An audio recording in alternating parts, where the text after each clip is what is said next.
Hello students, स्वागत है आपका नरेयाल इंग्लिश क्लासेस में। तो आज के इस वीडियो में मैं आपको बताऊंगा कि एग्जामिनेशन हॉल के अंदर आपने पेपर अटेम्प्ट करते वक्त किन किन चीज़ों का ध्यान रखना है, जो कि बहुत ज़रूरी है। लेकिन एक सबसे पहली बात, आप अपने दिमाग से कोविड-19 का जो संशय है, डर है, उसको निकाल दें। क्योंकि एग्जामिनेशन मटेरियल आपका स्कूलों में पहुंच चुका है, आपके एग्ज़ाम होंगे ही होंगे और जो आपकी शेड्यूल्ड डेट है उसी अनुसार होंगे। तो आप पेपर की तैयारी में डटे रहें, एग्ज़ाम आपके होंगे ही होंगे, ये चीज़ आप मान लें। और दूसरी बात, जब आप एग्जामिनेशन हॉल के अंदर बैठे होते हैं, सबसे पहला काम होता है आपका जो अपना रोल नंबर होगा और क्वेश्चन पेपर की सीरीज़ होगी, वो बिल्कुल सही लिखी होनी चाहिए। क्योंकि बच्चे क्या करते हैं, मान लो रोल नंबर गलत लिख दिया, क्वेश्चन पेपर की सीरीज़ गलत लिख दी, जब शाम को घर आकर अपना एनालिसिस करेंगे तो वो उनके दिमाग में यही डर रहेगा कहीं मैं फेल ना हो जाऊं, क्योंकि मैंने रोल नंबर गलत लिख दिया या सीरीज गलत डाल दी है। हालांकि ऐसा नहीं होता है, एग्जामिनर जो होता है वो थोड़ा बहुत उसको आइडिया होता है कि किस बच्चे की आंसर शीट है, तो वो आपका रोल नंबर ठीक कर देगा। लेकिन आपके दिमाग में जो घर पहुंचते ही एक डर जो बस जाएगा, उससे जो आपका आगे के जो पेपर हैं वो खराब हो सकते हैं। तो इस करके आपने क्या करना है, रोल नंबर और क्वेश्चन पेपर की सीरीज ये बिल्कुल सही डालनी है। और जो शुरू के आपको 15 मिनट मिले होते हैं क्वेश्चन पेपर रीड करने के लिए, उनका आपने बिल्कुल सही इस्तेमाल करना है। तो जो 15 मिनट्स आपको क्वेश्चन पेपर रीड करने के लिए दिए हैं, उसको देखो, आपने क्वेश्चन पेपर उठाया ऐसे एग्जामिनेशन हॉल के अंदर, और जब आपने फर्स्ट क्वेश्चन ओपन किया तो मान लो आपको वो नहीं आ रहा है, तो आपने कंफ्यूज नहीं होना है। क्योंकि वो पहला ही क्वेश्चन आपका रिजल्ट डिसाइड नहीं करेगा। आप धीरे धीरे नेक्स्ट क्वेश्चन पढ़िए, फिर नेक्स्ट पेज पलटिए। तो इस तरह जो भी क्वेश्चन पेपर मैं आपको दे रखा है, जितना भी कंटेंट, उस सारे को देखिए। तो जैसे जैसे आपको आगे वाले प्रश्न आते होंगे तो आपका कॉन्फिडेंस लेवल जो है वो अप चला जाएगा। और इससे क्या होगा कि जो आपको मान लो फर्स्ट क्वेश्चन नहीं आ रहा है, सेकंड नहीं आ रहा है, तो लास्ट में आप उनको भी अच्छे तरीके से कर पाएंगे। क्योंकि आपको आपके अंदर एक कॉन्फिडेंस आ जाएगा कि मेरे को पेपर काफ़ी हद तक आता है। तो जो आपको नहीं भी आता होता है वो भी आप इजीली कर पाते हो। लेकिन एक चीज़ का ध्यान रखें कि जो 15 मिनट्स हैं उनको क्वेश्चन पेपर रीड करने के लिए बहुत अच्छे तरीके से स्पेंड करें।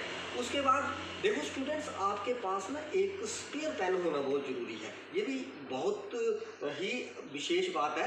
क्योंकि जब आप एग्जामिनेशन हॉल के अंदर बैठे हैं, आप पेपर कर रहे हैं, मान लो आपका पेन नीचे गिर गया या फिर आपकी पेन की स्याही खत्म हो गई, तो फिर आपके पास स्पेयर पेन नहीं है, तो आप एकदम से हड़बड़ाहट में हो जाते हो, आप कंफ्यूज हो जाते हो कि अब मैं क्या करूँगा। और कहीं आपने किसी फ्रेंड से मांगा, उसने मना कर दिया, तो आप बिल्कुल अपना कॉन्फिडेंस जो है वो खो बैठोगे। तो स्पेयर पेन जरूर रखें, वो आपको एक आपका मोरल अप रखेगा। तो ये भी एक बहुत अच्छा टिप्स है। उसके बाद जब आपने एमसीक्यू करने होते हैं, एमसीक्यू मीन जो आपको मल्टीपल चॉइस क्वेश्चन रहते हैं, 1 मार्क का होता है क्वेश्चन। तो अगर कोई क्वेश्चन आपको मान लो नहीं आ रहा है, तो उसके लिए आपने जल्दबाजी नहीं करनी। बच्चे क्या करते हैं, नहीं आ रहा है, गलत वाला ऑप्शन टिक कर दिया, बाद में उसको पता चला नहीं इसका राइट ऑप्शन तो ये वाला है, तो वो क्या करेगा, उसको कट करेगा और राइट ऑप्शन को टिक करेगा। तो ये जो 1 मार्क के क्वेश्चन होते हैं, इसमें आपको कटिंग के मार्क्स नहीं मिलते हैं। तो आपने एमसीक्यू सॉल्व करते वक्त जल्दबाजी नहीं करनी है। जो नहीं आ रहा है उसको लास्ट में बड़े आराम से कर लीजिए, तो उसमें कोई दिक्कत नहीं है। लेकिन अगर कटिंग करेंगे तो आपको नुकसान होगा। उसके बाद आपने जो विशेष ध्यान रखना है कि ये ठीक है कि आप सारे क्वेश्चन जो है वो सीरियल वाइज कीजिए, सीक्वेंस में कीजिए। लेकिन अगर आपको दिक्कत आ रही है, फर्स्ट सेकंड क्वेश्चन नहीं आ रहा है या कोई और नहीं आ रहा है, तो उसमें आपने कंफ्यूज नहीं होना है। तो आप ऐसा कीजिए कि आपका जो क्वेश्चन पेपर जो है वो सेक्शन में रहता है, section A, section B, section C, तो कुछ इस तरीके से क्वेश्चन पेपर होता है। तो जो आपको अच्छा लग रहा है सेक्शन, मान लो मेरी सेक्शन बी में मुझे सारे क्वेश्चन आते हैं, तो मैं सेक्शन बी से स्टार्ट करूं, तो आप वहां से क्वेश्चन पेपर अपना शुरू कीजिए जो आपको बिल्कुल, जिसके बारे में आप कॉन्फिडेंट है। तो सेक्शन सी से स्टार्ट कर दीजिए, इसमें कोई आपका नुकसान नहीं होने वाला। और उसके बाद जो टफ पार्ट लग रहा है उसको लास्ट में कर दो। तो स्टूडेंट्स, मान लो कि कुछ एक क्वेश्चन जो है वो आपके टफ हैं और आपको नहीं आ रहे हैं, लेकिन ऐसा नहीं है कि आप उनको छोड़ के चले आएंगे। आपका क्वेश्चन पेपर का लेवल जो है वो इजी रहेगा। मान लो मुझे लेटर राइटिंग नहीं आया, मुझे नोट मेकिंग नहीं आ रहा है, मुझे शॉर्ट कंपोजिशन नहीं आ रहा है, तो मुझे उनका मेथड पता है, मुझे उनके फॉर्मेट पता है, तो मैं उन फॉर्मेट को अप्लाई तो कर सकता हूँ। उनको छोड़ने की बजाय मैं उनको कम से कम थोड़ा बहुत करके तो आ सकता हूँ। तो आपने कोई भी क्वेश्चन छोड़ना नहीं है। अगर आपने कुछ लिखा है तो उसके मार्क्स आपको डेफिनेटली मिलने वाले हैं। हाँ, कम मिलेंगे थोड़ा, लेकिन मिलेंगे जरूर। लेकिन आपने छोड़ दिया होगा तो आपको उसका कुछ भी नहीं मिलेगा। तो ये भी आप चीज़ नोट करें कि हर क्वेश्चन आप टच करने की कोशिश करें और उसको अटेम्प्ट करें। और जो नहीं आता है उसको आप, जो आपने दूसरा क्वेश्चन पढ़ रखा है उसका थोड़ा सा कंटेंट उससे कंटेक्चुअलाइज कर दें, तो वो भी आपके लिए अच्छा रहेगा।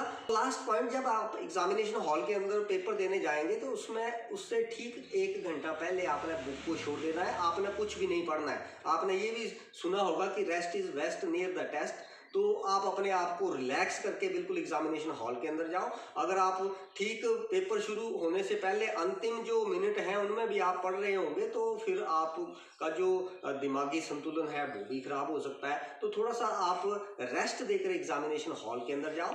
Rest is best near the test, ये भी बहुत अच्छी किसी ने बात कही है, इसको आप फॉलो कीजिए।